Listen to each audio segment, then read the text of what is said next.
আসসালামু আলাইকুম সবাইকে। শীত মানে হচ্ছে পিঠাপুলির উৎসব। অন্যান্য পিঠার পাশাপাশি খেজুরের গুড় দিয়ে বানানো এই পোয়া পিঠাটা অনেক বেশি জনপ্রিয়। অনেকেরই পোয়া পিঠা ফুলতে চায় না। আমার আজকের এই পোয়া পিঠার রেসিপিটা প্রথম থেকে শেষ পর্যন্ত দেখে এতে থাকা টিপস অ্যান্ড ট্রিক্সগুলো ফলো করে বানালে আপনাদের পিঠাগুলো একদম ফুলকো হবে।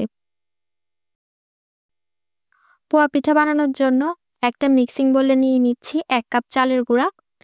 শুকনো বা ভেজা যে কোনো ধরনের চালের গুঁড়া দিয়ে এই পিঠাটা বানাতে পারেন। এরপর দিয়ে দিচ্ছি সমপরিমাণ অর্থাৎ ১ কাপ ময়দা। চালের গুঁড়া আর ময়দার পরিমাণ সমান রেখে পিঠাগুলো বানালে অনেক বেশি সফট হয়।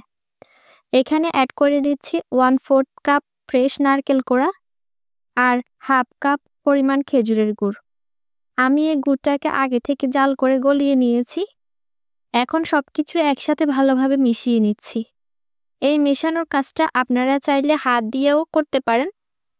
ভালোভাবে মিশিয়ে নেওয়ার পর এখানে অ্যাড করে দিচ্ছি হাফ চা চামচ লবণ আর তারপর অল্প অল্প করে পানি দিয়ে একটা ঘন ব্যাটার তৈরি করে নিব। আর এই পানিটা অবশ্যই কুসুম গরম নিতে হবে। কোনোভাবে ঠান্ডা পানি দিয়ে এই ব্যাটারটা তৈরি করবেন না। আর আমি এখানে পানির পরিমাণটা বলছি না, কারণ আপনারা যদি ভিজা চালের গুঁড়া ব্যবহার করেন তাহলে পানির পরিমাণটা একরকম লাগবে। আবার যদি শুকনো চালের গুঁড়া দিয়ে এই পিঠাটা তৈরি করেন তাহলে পানির পরিমাণটা আরেকটু বেশি লাগতে পারে। এই পিঠার ব্যাটারটা যতটা সময় নিয়ে বানাবেন তত আপনার পিঠাটা অনেক বেশি ফুলকো হবে। এভাবে করে বেশ কিছুক্ষণ হ্যান্ড উইক্স দিয়ে ব্যাটারটা বিট করার পর এটার একদম পারফেক্ট কনসিস্টেন্সিতে এসেছে। এখন এই ব্যাটারটাকে রেস্টে রেখে দিব 10 মিনিটের জন্য। 10 মিনিট পর পিঠার ব্যাটারটা পিঠা বানানোর জন্য একদমই রেডি হয়ে গেছে। এখন আমরা পিঠা বানাতে চলে যাব। আমি চুলায় একটা কড়াইয়ে পরিমাণ মতো তেল নিয়ে ভালোভাবে গরম করে নিয়েছি।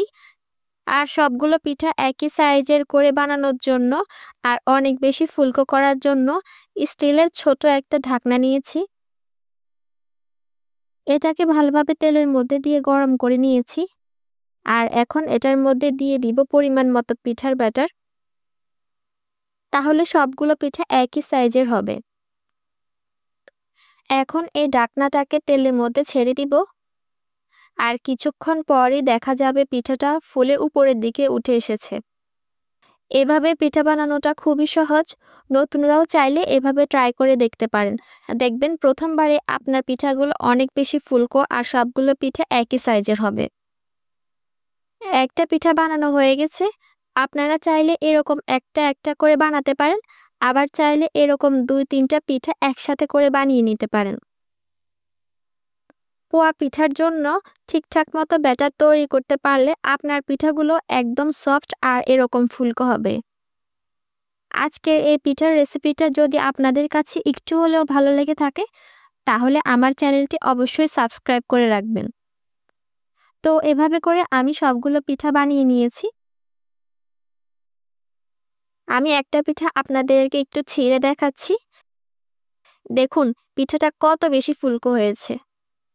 আশা করছি আমার আজকের এই পোয়া পিঠার সহজ রেসিপিটা আপনাদের কাছে অনেক বেশি ভালো লেগেছে।